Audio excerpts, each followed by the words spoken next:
What if everything you thought you knew about your gaming hardware was wrong? Not slightly off. Not outdated. Fundamentally, structurally, engineered from the ground up wrong. Because here is the thing. The gaming industry has spent decades selling you specs, core counts, gigabytes, frame rates, megahertz, and most of that marketing is technically accurate. But technically accurate and genuinely useful are two very different things. By the time this video is over, you will understand why a chip deliberately sold with broken parts is not a defect. You will understand why the corridors in your favorite games were never a design choice. And you will understand why the controller sitting next to you right now has a built-in failure point that no software patch will ever fix. Let us start with something small. A number that almost nobody questioned when it was announced. 825 gigabytes. When Sony revealed the storage capacity of the PlayStation 5, the response from most of the tech community was some version of confusion. Why not a clean 1 terabyte? Was this a cost-cutting move? A manufacturing limitation they were trying to hide? The number felt awkward, almost arbitrary. It was not arbitrary at all. According to a deep technical breakdown citing Sony's lead architect Mark Cerny and his widely documented road to CEF's 5 presentation, the 825 gigabyte figure is the direct result of a 12-channel flash interface. That interface is the architectural core of the drive. 12 channels is what unlocks 5.5 gigabytes per second of raw throughput. Around 1 terabyte capacity would have required a different channel configuration. That different configuration would have sacrificed peak bandwidth. The storage number was never about storage. It was about the pipeline delivering the data. The entire specification is downstream from a channel count decision, not the other way around. That is a small reveal, but it is important because it tells you something about how console hardware actually gets designed. The numbers you see on the box are often the result of deeper engineering constraints you never hear about. And once you understand that, the next thing we are going to talk about makes a lot more sense. Every console GPU that has shipped in the last 2 hardware generations has been, in a technical sense, a broken chip. Not broken as in non-functional. Broken as in, it was manufactured with more capability than it shipped with, and that extra capability was intentionally disabled. This practice is called chip binning, and it is standard across the entire semiconductor industry. Here is how it works. When chip makers produce a wafer of silicon, not every die on that wafer comes out perfectly. Some have defects in certain areas. Rather than throwing those chips away, manufacturers disable the defective sections and sell the remaining functional portions as a lower-tier product. What is less commonly understood is that this also works in reverse. A chip that passes all quality checks can have sections disabled anyway to create product tier. The CS40's graphics processor, per detailed technical analysis published at the time of launch, should have had 20 compute units and 1,280 shader processors. 2 of those compute units were disabled, leaving a 1,152. The Xbox One followed the same pattern. So every PS4 ever sold contained a chip that was technically capable of slightly more than what it delivered. Whether those disabled units were defective or simply switched off for product segmentation is something the manufacturers do not publicly confirm. What is confirmed is that the chip you paid for was never running at its manufactured maximum. And here is where it gets genuinely strange. AMD appears to have taken this concept several steps further with a product most people outside of specialist hardware communities have never heard of. The AMD 4700S desktop kit. Quietly released in certain Asian markets, this was an unusual product from the start. It ran on GDDR6 memory, which is not standard desktop memory. Its chip die, when examined by hardware analysts, was a visual match to what is known about the PlayStation 5's system on chip. Tom's Hardware published a review with a blunt conclusion. The 4700S was, in their assessment, almost certainly built on PlayStation 5 silicon that failed quality checks. The 36 RDNA2 compute units that would function as a graphics processor were completely disabled, because those were the sections that failed. The remaining CPU cores were intact and functional, so AMD sold the chip as a CPU-only desktop product. AMD did not confirm or deny this publicly. They have not commented on it in any substantive way that I have found. But the technical evidence reviewed by Tom's Hardware and independently corroborated by several hardware communities is about as close to a confirmed answer as this situation is going to produce. Defective PlayStation 5 chips, resurrected and sold as desktop processors. It is one of the more quietly remarkable things the semiconductor industry has ever done, and it happened without a press release. Now let us talk about something in your hand. Literally, if you are a console player, stick drift, the slow creeping failure where an analog stick registers movement you did not input. It is one of the most complained about hardware issues in gaming. Legal action has been filed against manufacturers over it, and the common explanation is that the joystick wears out over time. That is technically true, but the real answer is a lot more specific, and once you understand the actual mechanism, the standard controller market starts to look very different. Standard analog sticks use a component called a potentiometer. A tiny metal wiper physically slides across a carbon-resistive track every time you move the stick. The position of the wiper on the track determines the resistance value, which determines what position the console reads. According to durability analysis from multiple hardware testing sources, that carbon track begins developing physical inconsistencies after approximately 2 million input cycles. 2 million sounds like a lot. In terms of active gameplay time, it translates to roughly 400 to 600 hours.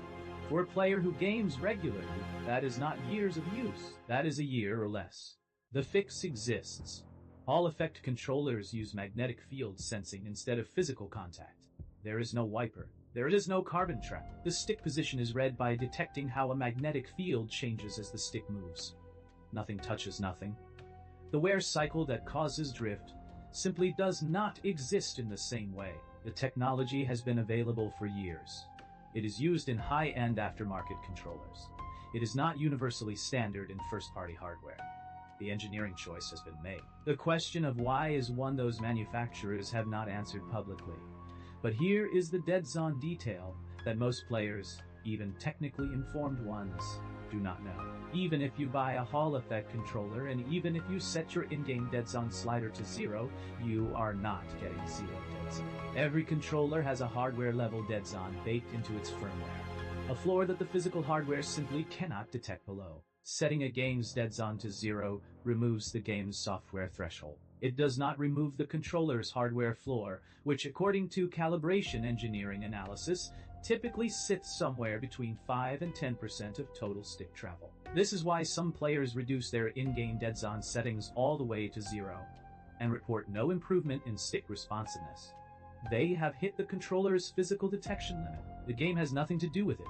The spec you are trying to adjust is not accessible through the game's settings menu. It is in firmware that you cannot touch. That is a real gap between what players think they are controlling and what they are actually controlling. Let us shift from controllers to something that affects every PC gamer making hardware decisions. The question of how many CPU cores you actually need for gaming. The widespread assumption is that more cores means better performance. This is intuitive. More workers, more work done. But it is largely incorrect for gaming specifically. The detailed technical reality, documented across multiple hardware analysis sources, including How to Geek's breakdown of single-core performance, is that most games run the bulk of their computational workload on a small number of cores. The rendering pipeline, the game logic, the physics calculations, most of this does not distribute cleanly across 16 or 24 cores, the way a rendering or video editing workload does. The result is that a processor with 8 faster cores can, and regularly does, outperform a processor with 16 slower cores in gaming frame rate benchmark. The metric that matters most is single-core clock speed and IPC, which stands for instructions per clock. That is how much work one core can accomplish in one clock cycle. A chip with high EPC and a high clock speed on 8 cores will typically beat a chip with more cores running at lower speeds in gaming. The practical implication is significant. A meaningful portion of money spent on high core count processors specifically for gaming is spending money on compute capacity that the games are not designed to use. The benchmarks that show this are not obscure. They have been published for years. The marketing just rarely emphasizes them. Now, here is the part of the PlayStation 5's architecture that does not get nearly enough attention, and it connects directly back to that 825GB number we started with. The SSD in the PlayStation 5 does not work the way most PC SSDs work. On a standard PC, when the game needs compressed textured data, that data gets read into system RAM, decompressed by the CPU or GPU in software, and then transferred into video memory. There are multiple steps, multiple memory transactions, multiple kernel transitions. It is fast enough for most purposes, but it is not architecturally efficient. The PlayStation 5's custom flash controller has a dedicated hardware decompressor built directly into it. This is a block of silicon, whose entire function is decompressing game data in real time before it even reaches the CPU. According to technical analysis corroborated by Notebook Check's hardware breakdown and statements from Epic Games founder Tim Sweeney, the decompression performance of this hardware block is equivalent to approximately 9 Zen 2 CPU cores running in software decompression mode. 9 cores worth of compute eliminated as a software task, handled entirely in hardware at the storage layer. This is why the PlayStation 5's real-world effective throughput reaches figures approaching 9 GB per second in compressed data scenarios, even though the raw drive speed is 5.5 GB per second. The compression ratio is being exploited at the hardware level in a way that most PC setups cannot replicate without additional software overhead. And this brings us to the last myth, the one that is hiding in plain sight across almost every major game released in the last 15 years. Narrow corridors you squeeze through sideways. Long elevator rides that go nowhere particularly fast. Unskippable cutscenes placed between large environment transitions. Scripted slow walk sequences where a character delivers dialogue at a pace that feels just slightly too deliberate. These were not primarily creative decisions. They were engineering workarounds on hardware built around mechanical hard disk drives, specifically the 5,400 rotations per minute drive in the base PlayStation 4. Developers physically could not stream large environment data fast enough to maintain seamless play.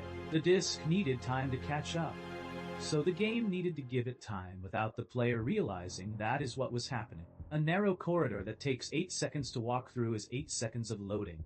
An elevator ride is a loading screen with ambient music. Documentation from hardware analysis sources, including a detailed breakdown from a Torgamer site, this pattern explicitly, noting that a full decade of game design conventions were shaped by the physical limitations of spinning magnetic disks, not by artistic intent, by storage latency. The PlayStation 5 SSD was, according to Mark Cerny's own stated design goals, explicitly architected to make these workarounds unnecessary. The fastest real-world confirmation of this is a file size comparison. Control.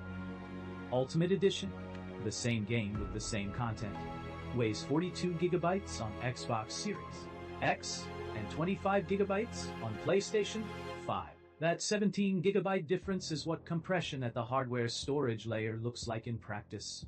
The data is the same. The pipeline handling it is not. What this video has tried to do is not convince you that any particular console or platform is better than another. That is not the point. The point is that the hardware decisions, underneath the marketing language, the channel counts, the disabled compute units, the actuator types, the firmware floors, the decompression architectures. These are real engineering choices made by real teams under real constraint. And understanding them changes how you read the spec sheets, the reviews, and the product announcements that follow. The gaming hardware industry is not a mystery exactly, but it is considerably more interesting than the numbers on the box suggest. If this kind of technical depth is what you are looking for, this channel covers exactly this. The science and engineering underneath the gaming and technology industry, without the hype and without the guesswork. If that sounds worth your time, subscribing will make sure you do not miss the next